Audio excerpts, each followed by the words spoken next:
അല്ലയോ എന്നൊന്നും തിരിച്ചറിയാതെ അനുമോളോട് മര്യാദയ്ക്കിരുന്ന് സംസാരിക്കുന്നവരോടൊക്കെ അനുമോള് ഒരുവിധം മനസ്സിലുള്ള കാര്യങ്ങളൊക്കെ ഷെയർ ചെയ്യുന്നുണ്ട്. അതും കൂടി ഇല്ലെങ്കിൽ ആ ഒരു സ്ത്രീക്ക് സത്യം പറഞ്ഞ വല്ല അറ്റാക്കും വല്ല പാനിക് അറ്റാക്ക് എന്ന് പറയും. അതായത് പെട്ടെന്ന് ഈ നെഞ്ചുവേദന വന്നിട്ട് അങ്ങനെയുള്ള പാനിക് അറ്റാക്ക് നിങ്ങളൊന്ന് സെർച്ച് ചെയ്ത് നോക്കിയാൽ മതി. അത് ഭയങ്കര പ്രശ്നമാണ് ഉള്ളത്. അങ്ങനെ എങ്ങാനും വരും. അത്രയ്ക്കും നമുക്കൊരു പാവം തോന്നും കേട്ടോ, സത്യം പറയാലോ. അതെനിക്ക് ഉൾക്കൊള്ളാൻ പറ്റുന്നില്ല. അതുകൊണ്ടാണ് ഞാനിപ്പം ഈ ഒരു ചെറിയ കാര്യമാണ് ഇത് ഓൾറെഡി ഇന്നലെ രാത്രി മസ്താനെ എടുത്ത് സംസാരിച്ച അതേ കണക്കൊരു ടോക്ക് ഇന്ന് ഇപ്പൊ പ്രവീണുമായിട്ട് സംസാരിക്കുന്നുണ്ടായിരുന്നു. അത് ലൈവിൽ കഴിഞ്ഞ ഒരു കാര്യമാണ്. നമുക്ക് അത് എന്താണെന്ന് ഞാൻ പറഞ്ഞുതരാം. ഓക്കെ, അപ്പം സീരിയൽ ഗാന ഫസ്റ്റ് ടൈം കാണുകയാണെങ്കിൽ ഉറപ്പായിട്ടും ചാനൽ ഒന്ന് സബ്സ്ക്രൈബ് ചെയ്തേക്കാം. അതായത് ഇത് റെപ്പറ്റീഷൻ ആണ്. അതായത് മസ്താനെ എടുത്ത് പറഞ്ഞ സെയിം കാര്യമാണ്. ഒന്ന് രണ്ട് കാര്യങ്ങൾ മാത്രമാണ് അനുമോൾ പുതുതായിട്ട് പറയുന്നത്. അതായത് ഇവിടുന്ന് പുറത്തിറങ്ങി കഴിഞ്ഞാൽ മറ്റേ അഭിയെ എന്തായാലും അനുമോൾക്ക് നല്ല താല്പര്യമാണ്. കാരണം മുൻപും അഭിയെ കുറിച്ച് നല്ലതേ അനുമോൾ പറഞ്ഞിട്ടുള്ളൂ. റീ എൻട്രിക്ക് ശേഷവും അഭിയാണ് ഒരുവിധം അനുമോൾക്ക് ഒരു സപ്പോർട്ടൊക്കെ കൊടുക്കുന്നുണ്ട്. വിസിബിൾ ആയിട്ട് അനുമോളെ ഒരുപാട് സപ്പോർട്ട് ചെയ്യാൻ അഭിക്ക് കഴിയില്ല. കാരണം അത്രയും പേരും അഭിക്കെതിരെ തിരിയുമോ എന്നുള്ള ഒരു ഇതുണ്ട്. അപ്പൊ എല്ലായിടത്തും ഒരേപോലെ നിൽക്കുകയാണ് അഭി. പിന്നെ ഒനീൽ ചേട്ടന്റെ പേരും പറയുന്നുണ്ട്. അതുപോലെ തന്നെ പ്രവീണിനോടും ഈ പറയുന്ന നമുക്ക് ഒരു കോണ്ടാക്ട് വെക്കും എന്ന് പറയുന്നുണ്ട്. പക്ഷെ എടുത്തു പറയുന്നുണ്ട് ആദില നൂറ ഇവരെടുത്ത് മിണ്ടാനുള്ള ഒരു താല്പര്യമില്ല. ഇത് വേറെയും ആൾക്കാർ ചോദിക്കുമ്പോഴൊക്കെ പറയുന്നുണ്ട് എൻ്റെ ഉള്ളില് അവരോടൊരു സ്നേഹം ഉണ്ടായിരിക്കും. പക്ഷെ എനിക്കിനി പഴയ കണക്ക് ഇവരെ ഒന്നും കാണാൻ, അത് ശൈത്യ ഉൾപ്പെടെ പഴയ കണക്ക് എനിക്ക് കാണാൻ സാധിക്കില്ല എന്ന് തീർത്തും പറയുന്നുണ്ട്. കാരണം അതിനി കാണുകയാണെങ്കിൽ അങ്ങനെ മിണ്ടുകയാണെങ്കിൽ അതൊരു അഭിനയമായിരിക്കും. എനിക്ക് അങ്ങനെ അഭിനയിക്കാനും വയ്യ. പിന്നെ ഞാൻ പുറത്തിറങ്ങിയതിന് ശേഷം മാത്രമേ ഇനി എന്തെങ്കിലും സംസാരിക്കുന്നുള്ളൂ. കാരണം എന്ന് വെച്ചാൽ എനിക്ക് കുറച്ച് നിങ്ങളൊക്കെ വരുന്നതിന് മുന്നേ എനിക്ക് ഈ പറയുന്ന കുറച്ചും കൂടെ ദിവസം ഇവിടെ നിന്നാൽ കൊള്ളാമെന്നുണ്ടായിരുന്നു. പക്ഷെ എനിക്കിപ്പോ എത്രയും പെട്ടെന്ന് എനിക്കങ്ങ് പുറത്തു പോകണം. അതും മറ്റുള്ളവരെ ഒന്നും എനിക്ക് കാണണ്ട. എനിക്കെന്ന് പറഞ്ഞിട്ട് എൻ്റെ വീട്ടുകാർ എന്തായാലും അവിടെ ഉണ്ടാകും. എൻ്റെ അച്ഛനും അമ്മയും ചേച്ചിയും എല്ലാം അവിടെ തന്നെ ഉണ്ടാവും. എനിക്ക് അവരെ മാത്രം കണ്ടാൽ മതി. എനിക്കങ്ങ് വീട്ടിൽ പോയാൽ മതി. അതും ഞാൻ ഈ പറഞ്ഞ നിങ്ങൾക്ക് ഫ്ലൈറ്റും അതൊന്നും കയറി പോകില്ല. ഭയങ്കര സീക്രട്ട് ആയിട്ട് അഭിയെടുത്തൊക്കെ പറയുന്നുണ്ട്. എനിക്ക് ഇവിടുന്ന് കുറച്ചധികം ആലോചനയും കുറച്ച് പ്ലാൻ ഒക്കെ ഉണ്ട്. അതായത് എല്ലാവരുടെയും മുന്നിലേക്ക് ഞാനിങ്ങനെ ക്യാമറ മീഡിയ അവരുടെ ഒന്നും ഇടയിലേക്ക് എനിക്ക് പോകാൻ താല്പര്യമില്ല. കുറച്ച് പ്ലാൻ ചെയ്തിരിക്കുകയാണ്. അതായത് 99ാമത്തെ ദിവസം എനിക്ക് പോവണ്ട, അത് ലക്ഷ്മി എടുത്ത് പറയുന്നുണ്ട്. അങ്ങനെ പോകാൻ എനിക്ക് താല്പര്യമില്ല. 100 ദിവസം തന്നെ നിന്നിട്ട് എനിക്ക് പോകണം.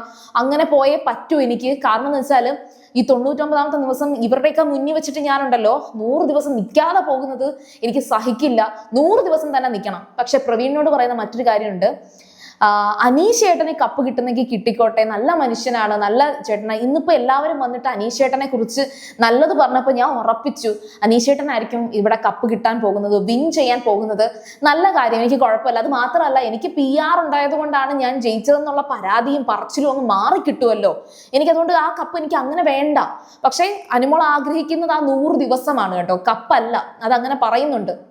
അതിനുശേഷം പിന്നെ അനുമോൾ പറയുന്ന ഒരു കാര്യം എന്ന് വെച്ചാൽ എനിക്ക് ഇവിടുന്ന് ഇറങ്ങിയതിന് ശേഷം പ്രൂവ് ചെയ്യേണ്ട ഒരു കാര്യം എന്ന് വെച്ചാൽ PR-ന്റെ കാര്യമാണ്.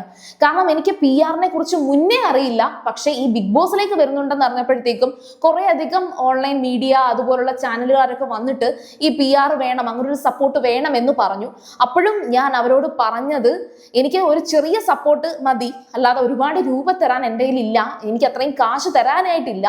പകരം നിങ്ങളൊരു ചെറിയ സപ്പോർട്ട് മതി. അത് മാത്രമല്ല നിങ്ങൾ തന്നെ ഇവിടുന്ന് വേറെ ആരുടെയെങ്കിലും ഒക്കെ PR ആവുന്നുണ്ടെങ്കിൽ എടുക്കുന്നെങ്കിൽ എത്ര വേണമെങ്കിലും വേറെ എടുക്കൂ, അത് പ്രശ്നമില്ല. അപ്പം അനുമോള് തന്നെ മറ്റുള്ളവരൊക്കെ എടുത്തിട്ടുള്ള കാര്യങ്ങളും എത്രയൊക്കെ രൂപയ്ക്കാണ് എടുത്തിട്ടുള്ളതെന്നും ഒക്കെ അനുമോൾക്ക് തന്നെ അറിയാം എന്നുള്ള കാര്യവും അവിടെ അനുമോള് പറയുന്നുണ്ട്. പക്ഷെ ഇവിടെ വന്നപ്പോഴത്തേക്കും അതുകൊണ്ട് തന്നെ ആയിരിക്കാം ആ കോൺഫിഡൻസിലായിരിക്കാം അനുമോള് എല്ലാവരോടും ഈ ഒരു PR-ന്റെ ഡിസ്കഷൻ തുറന്നു വെച്ചത്. അത് മാത്രമല്ല ലാലേട്ടൻ വരെ പറയുന്നുണ്ടായിരുന്നു, ആ എപ്പിസോഡിൽ ലാലേട്ടൻ തന്നെ പറഞ്ഞിട്ടുണ്ട് PR ഒരു തെറ്റല്ല, PR എല്ലാവർക്കും ഇവിടെ PR ഉണ്ടല്ലോ. എന്നിട്ട് അനീഷ് PR ഇല്ല എന്ന് പറഞ്ഞ് അനീഷിനെ നല്ല രീതിയിൽ നിങ്ങൾ ഓർക്കുന്നില്ലേ, അനീഷിന്റെ അടുത്ത് നല്ല ചൂടായിക്കൊണ്ട് തന്നെ ചോദിക്കുന്നുണ്ട്. അവസാനം അനീഷ് ബബ്ബ അടിച്ച് വെള്ളം കുടിച്ചൊരു സീൻ ഉണ്ടായിരുന്നു. പക്ഷെ ഇവിടെ അതൊന്നും അല്ല വിഷയം. ഇവിടെ എല്ലാവർക്കും PR ഉണ്ട്. ഇപ്പം ലക്ഷ്മി ആണെങ്കിലും പുറത്ത് ഈ പറയുന്ന കാര്യത്തിൽ PR-ന്റെ കാര്യത്തിൽ ലക്ഷ്മിയും പറയുന്നുണ്ടായിരുന്നു PR മാത്രം കൊണ്ട് ഒരാൾക്കും ജയിക്കാൻ കഴിയില്ല, ഉറപ്പായിട്ടും കഴിയില്ല. കാരണം PR ഉണ്ടെന്ന് പറഞ്ഞ് ഓൾമോസ്റ്റ് എല്ലാവരും ഇപ്പൊ PR ഉണ്ട്, അനുമോൾക്ക് PR ഉണ്ട്. എന്നാ പിന്നെ നിങ്ങൾ എന്തിനാ വോട്ട് ചെയ്യുന്നത്? നിങ്ങൾ ആരും വോട്ട് ചെയ്യണ്ട, അനുമോൾ ജയിക്കുമോ നോക്കാം. എന്ത് ജയിക്കില്ല, അങ്ങനെയാണത്. PR മാത്രം, PR ഒരു ഇൻഫ്ലുവൻസ് കൊടുക്കാൻ വേണ്ടിയിട്ടാണ്, കുറച്ച് റീച്ച് കിട്ടാൻ വേണ്ടിയിട്ടാണ്, ആ ഒരു വ്യക്തിയുടെ മുഖം എല്ലാവരുടെയും ഉള്ളിൽ പതിയാൻ വേണ്ടിയിട്ടാണ്. പക്ഷെ വോട്ട് ചെയ്യുന്ന സമയത്ത് ആർക്ക് വോട്ട് കൊടുക്കണം എന്നുള്ളത് അവരുടെ കയ്യിലിരിക്കുകയാണ്. പിന്നെ ഈ ഹോട്ട്സ്റ്റാറിലൂടെയാണ് വോട്ട് കൊടുക്കുന്നത്. ഈ നമ്മുടെ നമ്മുടെ കേരളത്തിലെയോ ഇന്ത്യയിലെയോ ഒക്കെ ഇലക്ഷന്റെ ടൈമിൽ നടക്കുന്ന വോട്ട് പോലെ അതേ കണക്ക് അങ്ങനെ സുതാര്യമായിട്ടുള്ള കാര്യം. അത് സുതാര്യമാണെന്ന് പറയുന്നില്ല, പക്ഷേ ഇതൊരു ഹോട്ട്സ്റ്റാർ എന്ന് പറയുന്നൊരു ആപ്ലിക്കേഷൻ ആണ്. അതിനകത്തൊന്നും ഒരുപാട് ഒട്ടും കള്ളത്തരം കാണിക്കാൻ കഴിയില്ല. ഈ പറയുന്ന ഒരു ബിഗ് ബോസിൽ ഒരു വീഡിയോ എടുത്തിട്ട അപ്പ കോപ്പിറൈറ്റ് അടിക്കുന്ന അങ്ങനെയുള്ള അത്രയും വലിയൊരു പ്ലാറ്റ്ഫോം ആണ് ഹോട്ട്സ്റ്റാർ. എനിവേ അനുമോൾ അതിങ്ങനെ പറയുന്നുണ്ട്, അത് ഞാൻ പുറത്തു വരുമ്പം ഞാൻ തെളിയിച്ചു കൊടുക്കും എന്നുള്ളത്. പിന്നെ ഇത് മാത്രമല്ല, ഇപ്പൊ ഈ വോട്ടിന്റെ കാര്യം അവിടെ നിൽക്കട്ടെ. ഇപ്പൊ അനുമോൾക്ക് ജയിക്കാം, അല്ലെങ്കിൽ അനീഷിന് ജയിക്കാം, നെവിന് ജയിക്കാം, ആദില, നൂറ, അല്ലെങ്കിൽ ഈ പറയുന്ന അക്ബർ, ഇവർക്കൊക്കെ ജയിക്കാം. പക്ഷേ ഈ പറയുന്ന PR ഉണ്ട് എന്നറിഞ്ഞത് ഇപ്പോഴൊന്നും അല്ലല്ലോ, ഈ ലാസ്റ്റ് മൊമെന്റിലൊന്നും അല്ലല്ലോ. അതുകൊണ്ട് തന്നെ ഇപ്പൊ ഞാൻ കേട്ട ഒരു കാര്യമാണ്, എത്രത്തോളം സത്യമാണെന്ന് അറിയത്തില്ല, ആൾക്കാരെയൊക്കെ വഴിയിൽ തടഞ്ഞു നിർത്തി അക്ബറിന് വോട്ട് കൊടുക്ക് എന്ന് പറയുന്ന തരത്തിൽ ഒരു മെസ്സേജ് ഈ പറയുന്ന സോഷ്യൽ മീഡിയയിൽ ഇങ്ങനെ വൈറലായിട്ട് ഞാൻ കണ്ടിരുന്നു. ഇതേപോലെ ഇപ്പം എല്ലാവരും വോട്ട് ചെയ്യിപ്പിക്കുന്നുണ്ട്. അതുകൊണ്ട് തന്നെ വോട്ടിനകത്ത് മാറി മറിയാനുള്ള സാധ്യത. അതുകൊണ്ട് തന്നെ അനുമോള് ജയിച്ചു കഴിഞ്ഞാൽ പോലും PR എന്ന് പറഞ്ഞ് അനുമോളെ ഇൻസൾട്ട് ചെയ്യാൻ ഒരു കൂട്ടം ആൾക്കാരുണ്ട്. ഇനി അത് മാത്രമല്ല, ഏഷ്യാനെറ്റ് തന്നെ ഇപ്പം എന്തായാലും അനുമോൾക്ക് PR ഉണ്ട് എന്ന രീതിയിൽ ഒരു ടോക്കിലേക്ക് വന്നിട്ടുണ്ട്. അപ്പൊ അനുമോളെ ജയിപ്പിച്ചു കഴിഞ്ഞാൽ PR വെച്ച് ആർക്കും ജയിക്കാം എന്നുള്ളൊരു അവസ്ഥയിലേക്ക് മാറില്ലേ എന്നൊരു ചോദ്യചിഹ്നം എനിക്ക് തോന്നുന്നുണ്ട്. അതുകൊണ്ട് തന്നെ ഏഷ്യാനെറ്റ് ഇനി ഇതിനകത്ത് എന്തെങ്കിലും ഒരു കൈകടത്തൽ നടത്തുമോ എന്നൊരു ചോദ്യം വരുന്നുണ്ട്. പിന്നെ അടുത്തൊരു കേസ് എന്ന് പറയുന്നത്, ഇതുവരെയുള്ള ചരിത്രത്തിൽ ഏറ്റവും കൂടുതൽ ഭയങ്കരമായിട്ട് റീച്ച് കിട്ടിയിട്ടുള്ള ഒരു വ്യക്തി ആയിരിക്കത്തില്ല ജയിക്കുന്നത്. അതും ഒരു വലിയ എന്താ പറയാ ഒരു ഡിഫറൻസ് ഉണ്ട്. അങ്ങനെ നോക്കുവാണെങ്കിൽ ചിലപ്പോൾ അനുമോൾക്കായിരിക്കത്തില്ല കപ്പ് കിട്ടുന്നത്. അങ്ങനെയും ഒരു ഡിഫറൻസ് ഉണ്ട്. പിന്നെ അനുമോൾ തന്നെ സെൽഫായിട്ട് അത്രയും ഓപ്പൺ ആയിട്ട് ബിഗ് ബോസിനെ കുറിച്ച് തന്നെ പറയുന്ന ഒരു കാര്യമുണ്ട്, ഈ സീസണിൽ ഒരു വട്ടം പോലും എനിക്കൊന്ന് ക്യാപ്റ്റൻ ആക്കാൻ കഴിഞ്ഞിട്ടില്ല. നൂറ പോലും അവസാനം ക്യാപ്റ്റൻ ആയ സമയത്തും അനുമോൾ അത് തുറന്നു തന്നെ പറയുന്നുണ്ട്, എനിക്കൊന്നും ക്യാപ്റ്റൻ ആവാൻ പറ്റിയിട്ടില്ല. അത് മാത്രമല്ല, ഇവിടെ വന്നിട്ടുള്ള എല്ലാവരോടും പറയുന്നുണ്ട്.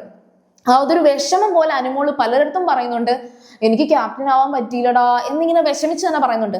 മനഃപൂർവ്വം ബിഗ് ബോസ് എന്നെ ക്യാപ്റ്റൻ ആക്കിയില്ല എന്ന് വരെ അനുമോള് തുറന്ന് പറയുന്നുണ്ട്. എന്നുവെച്ചാൽ ഇത് ബിഗ് ബോസ്, അതുപോലെ ലാലേട്ടന്റെ പല എപ്പിസോഡുകളിലും അനുമോള് കേൾക്കേണ്ട കുറച്ച് കാര്യങ്ങളുണ്ടായിരുന്നു. അതായത് ലാലേട്ടൻ വഴക്ക് പറയേണ്ട അടുത്ത് വഴക്ക് പറഞ്ഞിട്ടുണ്ട്. എന്നാൽ അനാവശ്യമായിട്ട് 1-2 അനുമോളെ വഴക്ക് പറഞ്ഞിട്ടുള്ളതായിട്ടും ഇൻസൾട്ട് ചെയ്തിട്ടുള്ളതായിട്ടും ഒക്കെ എല്ലാവരും കമന്റ് ചെയ്തിട്ടുണ്ട്. എനിക്കും അത് ഫീൽ ചെയ്തിട്ടുണ്ട്. പിന്നെ 1-2 പേരൊക്കെ ഈ പറയുന്ന ജനറൽ നോളജ് ചോദിച്ച സമയത്ത് അനുമോള് അങ്ങേയറ്റം മഹാപൊട്ടത്തരം പറഞ്ഞു, അതൊക്കെ അറിയണ്ടേ എന്ന് ചോദിച്ച ആൾക്കാരുണ്ട്. ഞാൻ ഒരു കാര്യം ചോദിച്ചോട്ടെ, ശരിക്കും പറഞ്ഞ വലിയ നടന്മാരോ നടിമാരോ പോലും ഇത്രയ്ക്കും ഈ ഒരു ജനറൽ നോളജോ അല്ലെങ്കിൽ എന്താ പറയാ അത്രയും സ്കിൽസോ ഉള്ളവരായിരിക്കണം എന്നില്ല. ശരിക്കും പറഞ്ഞാൽ ഒരു വ്യക്തിയെ നമ്മൾ വാല്യൂ ചെയ്യേണ്ടത് അവർക്ക് എത്ര ജനറൽ നോളജ് നോക്കിയിട്ട് അല്ലല്ലോ. അത് ആ വ്യക്തി അവരുടെ മേഖലയിലായിരിക്കും സൂപ്പർ ആയിട്ടുള്ളത്, അവരുടെ മേഖല അല്ലാത്ത എല്ലാ മേഖലയിലും അവർ വീക്കായിരിക്കും. അത് മാത്രം വെച്ചിട്ടൊക്കെ ഓരോരുത്തർ അങ്ങനെ വരെ ഞാൻ കണ്ടു. അതായത് വിദ്യാഭ്യാസ മന്ത്രി ആരെന്ന് അറിയാത്ത അനുമോളെയൊക്കെ അയ്യേ എന്ന് പറയുന്ന ആൾക്കാരുണ്ട്. സത്യം പറഞ്ഞാൽ ഇതൊന്നും അറിയാത്ത എത്രയോ പേര് നമുക്ക് ചുറ്റുമുണ്ട്. അപ്പം ഇതൊക്കെ എടുത്തൊരു വലിയ കോണ്ടന്റ് ആക്കുന്നതൊക്കെ വളരെ ചീപ്പായിട്ട് തോന്നുന്നുണ്ട്. പിന്നെ അനുമോളെ കുറിച്ച് ഒരു കാര്യം കൂടെ ആഡ് ചെയ്ത് പറയുകയാണെങ്കിൽ, ഒരുപാട് മിസ്റ്റേക്സ് ഉണ്ട്. ആ മിസ്റ്റേക്സ് ഒളിപ്പിച്ച് വെച്ച് 11 വർഷമായിട്ട് ഈ ഒരു മീഡിയ ഇൻഡസ്ട്രിയിലും സിറ്റ്കോമും സീരിയലും ടെലിവിഷൻ പ്രേക്ഷകരുടെ ഇടയിലും ഒക്കെ നിന്നിട്ടുള്ള ഈ അനുമോള് എന്തുമാത്രം പൊട്ടത്തരങ്ങളും എന്തുമാത്രങ്ങളും തെറ്റും, അല്ലെങ്കിൽ ഈവൻ ഒരാളുടെ പുതപ്പിന്റെ അടിയിൽ എന്താണ് എന്ന് വരെ ചോദിക്കുന്ന ലെവലിലേക്ക് കൊണ്ടുവരികയും ലാലേട്ടൻ അങ്ങേയറ്റം ഒരുപാട് തരത്തിൽ വഴക്ക് പറഞ്ഞ് ഒരു എപ്പിസോഡിൽ നന്നായിട്ട് ആ ഒരു പുതപ്പിന്റെ അടിയിൽ എന്തെന്നുള്ളത് ചോദിച്ച ആ ഒരു എപ്പിസോഡിൽ തന്നെ ലാലേട്ടൻ അങ്ങേയറ്റം കൊടഞ്ഞിട്ടുള്ള അനുമോള് ഇമേജ് കോൺഷ്യസ് ആകാതെ അതിനുശേഷവും ഒരേപോലെ കളിച്ചു നിന്നിട്ടുണ്ടെങ്കിൽ അത് ആ ഒരു കുട്ടിയുടെ അല്ലെങ്കിൽ ആ ഒരു സ്ത്രീയുടെ ഒരു വിൽ പവറും സ്ട്രോങ് മെന്റാലിറ്റിയും എല്ലാം കൊണ്ടാണ്. ഇപ്പം ലക്ഷ്മി നക്ഷത്രയുടെയൊക്കെ 1-2 റീൽസിൽ ഞാൻ കണ്ടിട്ടുള്ള ഒരു കാര്യമുണ്ട്. അതായത് ഈ പറയുന്ന കണക്ക് മൈക്കും കൊണ്ട് പിന്നാലെ പോകുമ്പോൾ ലക്ഷ്മി പറയുന്ന കുറച്ച് കാര്യങ്ങളുണ്ട്. അതായത് അനുമോള് ഭയങ്കര കരച്ചിലും കാര്യങ്ങളും ഒക്കെയാണ്, പക്ഷെ അവിടെ വന്നപ്പോഴാണ് മനസ്സിലായത് നല്ല സ്ട്രോങ് ആണ്. അവിടെ ആരും പ്ലാൻ ചെയ്ത് പറഞ്ഞു കൊടുക്കുന്നില്ല. 1-2 പേര് അവിടെ തന്നെ ഈ ഒരു ബിഗ് ബോസ് ഹൗസിനകത്ത് തന്നെ പറയുന്നുണ്ടായിരുന്നു എന്തോ കോച്ചിങ്ങിന് പോയി പഠിച്ചിട്ടാ വന്നേന്നുള്ളത്. അതുവരെ പറഞ്ഞിട്ടുള്ള ആൾക്കാരുണ്ട്. അതുകൊണ്ട് തന്നെ അനുമോള് ജയിച്ചാൽ അങ്ങനെ കുറച്ച് അപവാദങ്ങൾ ഉണ്ടാകാൻ സാധ്യതയുണ്ട്. അനുമോൾക്ക് കപ്പ് കിട്ടിയില്ലെങ്കിലും മിക്കവാറും അനുമോൾക്ക് ഈ പറയുന്ന കണക്ക് അവസാനം വന്ന ഈ ഒരു അട്ടിമറിയാണ്, അല്ലെങ്കിൽ അവസാനം റീ എൻട്രി വന്നതിന് ശേഷം കിട്ടാതെ പോയതാണ് എന്ന് പറയാനും സാധ്യതയുണ്ട്. എങ്ങനെ നോക്കിയാലും ബിഗ് ബോസ് ഹൗസ് അല്ലെങ്കിൽ ഈ ഒരു സീസൺ കഴിയുമ്പോഴും ചർച്ചയായിട്ട് നിൽക്കാൻ സാധ്യതയുള്ള ഒരു വ്യക്തിയായിട്ട് അനുമോള് മാറിയിട്ടുണ്ട്. എന്തായാലും അനുമോള് വന്നത് കൊണ്ടുള്ള ഉദ്ദേശം മെയിൻ ആയിട്ടുള്ളത് നടന്നിട്ടുണ്ട്. അനുമോൾക്ക് നല്ലൊരു സ്വീകാര്യത കേരളത്തിൽ തന്നെ ഉണ്ടായിട്ടുണ്ട്, മലയാളികളുടെ ഇടയിൽ ഉണ്ടായിട്ടുണ്ട്. അത് എനിക്കിപ്പം ഈ ഒരു ആഴ്ചയാണ് സത്യം പറഞ്ഞാൽ ആ ഗ്രാഫ് ഒന്നും കൂടെ ഉയർന്നതെന്ന് എനിക്ക് തോന്നുന്നുണ്ട്. അതുപോലെ തന്നെ സീരിയൽ കാണുമ്പോൾ ഫസ്റ്റ് ടൈം കാണുകയാണെങ്കിൽ ഉറപ്പായിട്ടും ചാനൽ ഒന്ന് സബ്സ്ക്രൈബ് ചെയ്തിട്ട് അഭിപ്രായം പറയുക. അതുപോലെ ഇഷ്ടപ്പെട്ടാൽ ലൈക്ക് ചെയ്യുക, കമന്റ് ചെയ്യുക, ഷെയർ ചെയ്യുക. അപ്പൊ ഞാൻ പോയി വരാം. ബൈ.